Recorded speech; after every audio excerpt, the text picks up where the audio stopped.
Welcome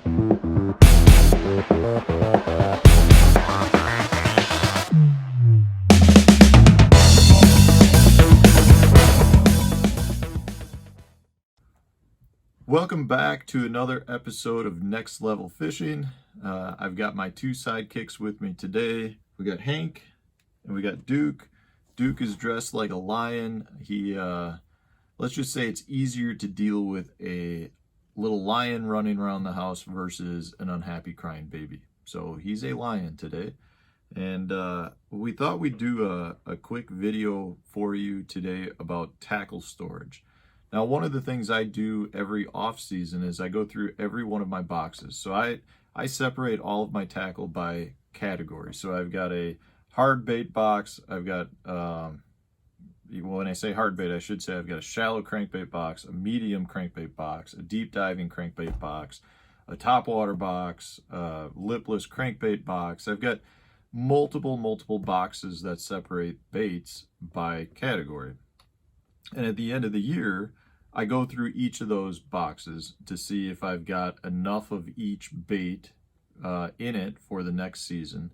And then I also go through and I check hooks, I check split rings, I check just the baits to see if they're full of any grime, and I actually will, go through and wash each of those baits. And that's what, Hank helps me with. Duke, to a point, helps me with. He's still a little young, gets more into trouble than helps. But the other day Hank and I were cleaning out a box of just like bottom baits, whether they're like blade bait type stuff, tail spinners, things like that. And this year I had a little bit of an issue with water getting in the boat. We had some big water events where I speared some waves, just had some events where we had a ton of rain, and I probably should have gone through some of these boxes sooner. I've got some of the boxes I got quite a bit of water in. This is a spinnerbait box. I'll show it. I don't know if you can see, but all the rust up here in the corners. It's going to be a pain in the butt to go through this and clean this all up to get it back into tip-top shape. I mean, there's probably some baits in here that are going to need to be thrown away. If they're not in right condition, I'll throw a spinnerbait away, or I'll break it up and take the components so I can use them at a later time. But so the thing I wanted to point out first, you definitely want to check your tackle and do it on a regular basis so that you don't have instances like this happen. This box was in my boat for quite some time, and then I brought it in the storage room, and it's just been sitting in here rusting away. So that doesn't make me overly happy, because normally I don't have much of an issue with this. But the tip that I want to point out, and I'll be moving a lot of this over, is to switch to these boxes that are waterproof. You can see they've got that waterproof rubber liner in it.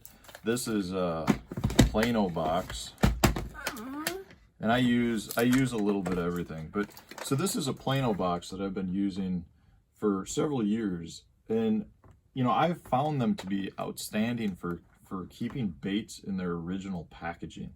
So this is my jig box. This is a box full of all dirty jigs, different types of swim jigs, to be specific.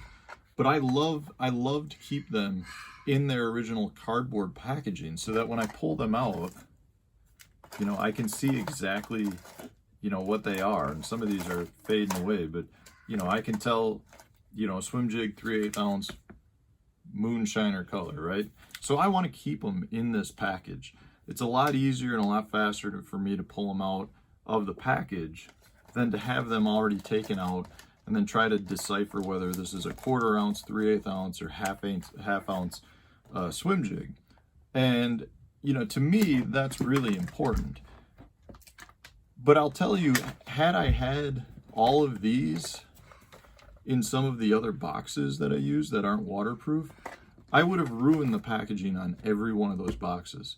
Like you just couldn't have stored them with the cardboard. And I can't even imagine what kind of mess that would have been. I mean, I had one event on Lake Erie this year where I speared a wave that was just bad. I mean, it was bad. I filled the boat up with water, and I looked at some of my tackle containers, and I had, you know, that much water in a couple of tackle containers. And had I not checked, those boxes would have been completely rusted out by now. So, you know, that was a specific instance where I knew I was probably going to have water in them. But even in that case, again, had I had the original cardboard in one of those other containers, those all would have been ruined. I mean, it just would have been such a pain in the butt to try to fix that. So, you know, I'll be switching a lot of my boxes over to these waterproof boxes, and I think a lot of different companies make them. You know, and they cost you probably about double what a normal container would cost, but it's worth it so that you don't have to deal with this mess at the end of the year. It's just really a time-saving. The extra expense is worth the time saving that it'll get you at the end of the year. It's worth having your baits in tip-top shape and not having to deal with rust or any of these other issues that I run into.